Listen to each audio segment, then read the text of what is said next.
गए थे उन्हें सुरक्षित उनके घरों तक कैसे पहुंचाया जाए। और स्वाभाविक रूप से देश और दुनिया की जो स्थिति आप सबके सामने है, आप सब युवा हैं, पढ़े लिखे हैं, विभिन्न प्रतियोगी परीक्षाओं की तैयारी कर रहे हैं, तो वैश्विक महामारी कोरोना की संवेदनशीलता और इसके संक्रमण से भी परिचित हो गए होंगे। एक बात जो हमें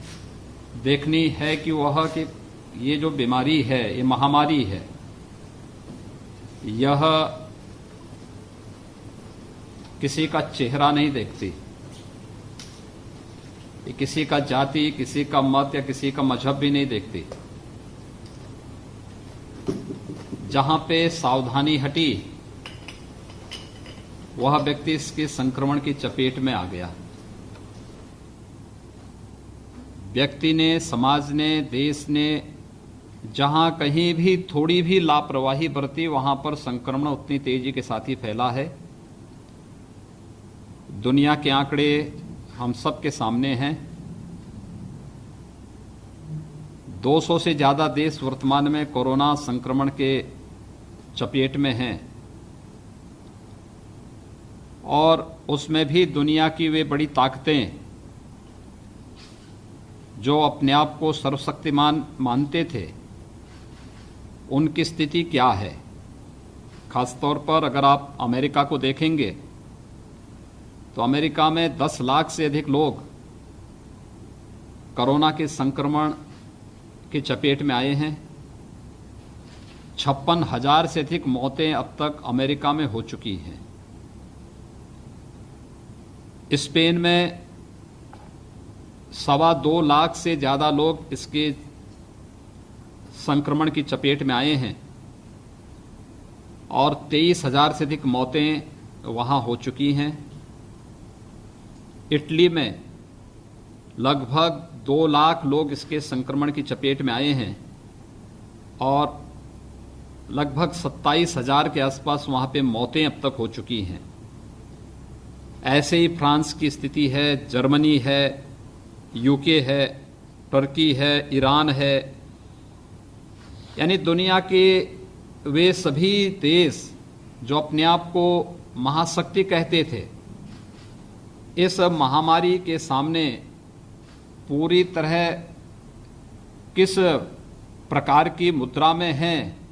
ये हम सब जान सकते हैं। और उन स्थितियों में अगर हम भारत के अंदर 135 करोड़ की आबादी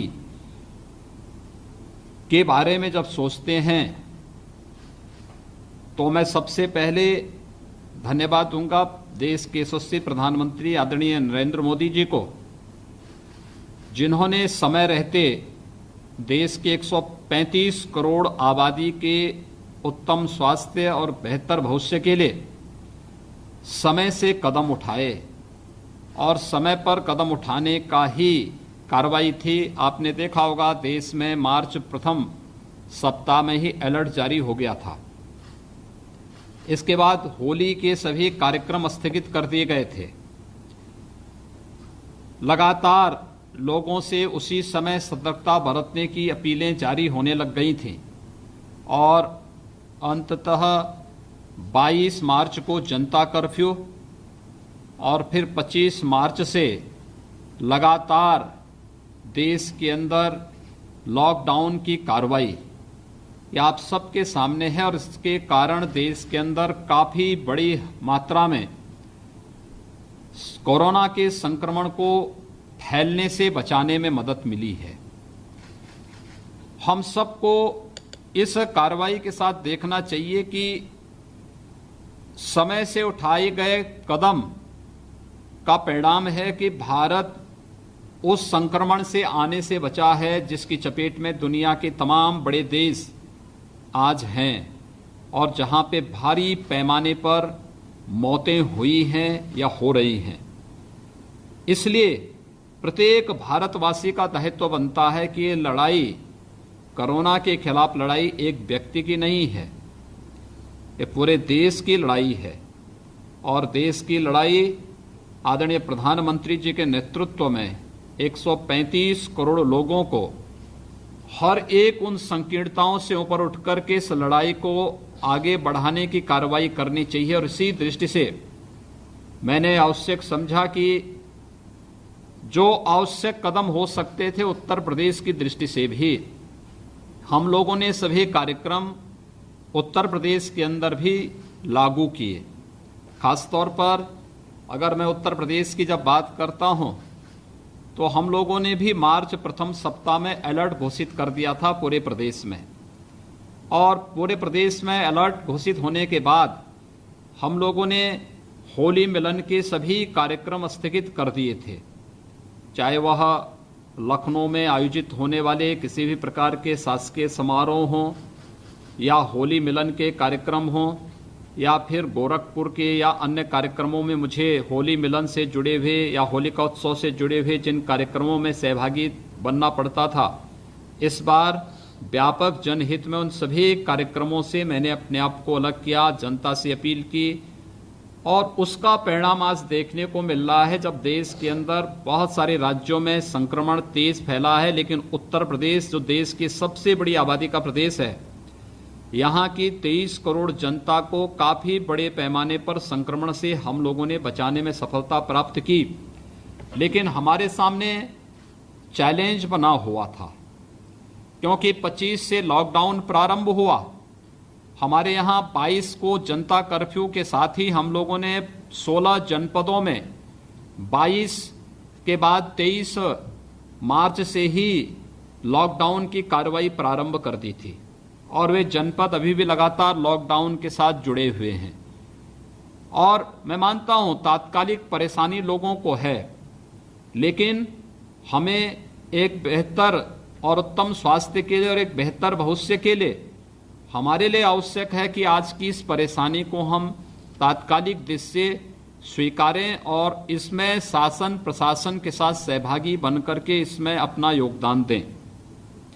और इसी कार्यक्रम को आगे बढ़ाने के लिए मेरे सामने जो सबसे बड़ा चैलेंज था कि लॉकडाउन की कार्रवाई प्रारंभ होने के तीसरे दिन ही बड़े पैमाने पर दिल्ली, हरियाणा और अन्य राज्यों से उत्तर प्रदेश के प्रवासी जो कामगार और श्रमिक थे, इनका वहां से पैदल ही चलना हो गया।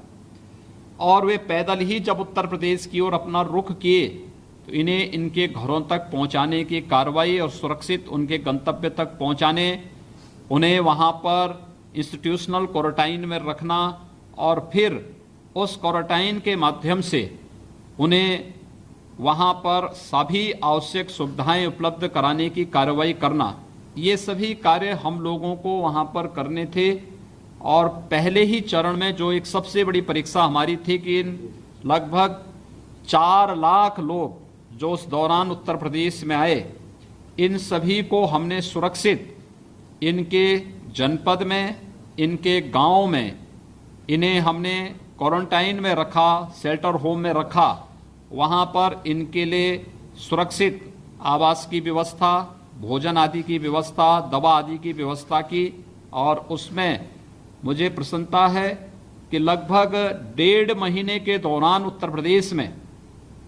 लगभग 6 लाख से अधिक ऐसे कामगार और श्रमिक आए जिन्हें हम सुरक्षित आज होम क्वारंटाइन में उनके घर में भेजे हैं। और ये सभी संक्रमण से मुक्त हैं, किसी भी प्रकार का कोई कोरोना का या किसी भी प्रकार का संक्रमण उसमें नहीं। और उसमें से बहुत सारे लोग तो वर्तमान में उत्तर प्रदेश के विभिन्न कार्य में लगे हुए हैं, लग चुके हैं, अपना कारोबार या काम धाम उन्होंने शुरू कर दिया है। मेरे सामने दूसरा चैलेंज था कि जो हमारे छात्र हैं, जो विभिन्न प्रतियोगी परीक्षाओं की तैयारी के लिए, कोई IIT की तैयारी कर रहा है, कोई नीट की तैयारी करने के लिए कोटा गया है और परिवार से दूर कोटा में रह करके उनके सामने जो परिस्थिति है लॉकडाउन के दौरान, ऐसे 11,500 से अधिक अपने उन युवा साथियों को सुरक्षित इस माहौल में उनके घरों तक पहुंचाने की कार्रवाई करना एक चैलेंज था, लॉकडाउन था। उस सब के बावजूद बहुत सारी जगह इसके बारे में विरोध भी था, लेकिन उन सभी को पहुंचाना था। इसके लिए फिर हम लोगों ने एक कार्य योजना बनाई और भारत सरकार के साथ संवाद स्थापित किया।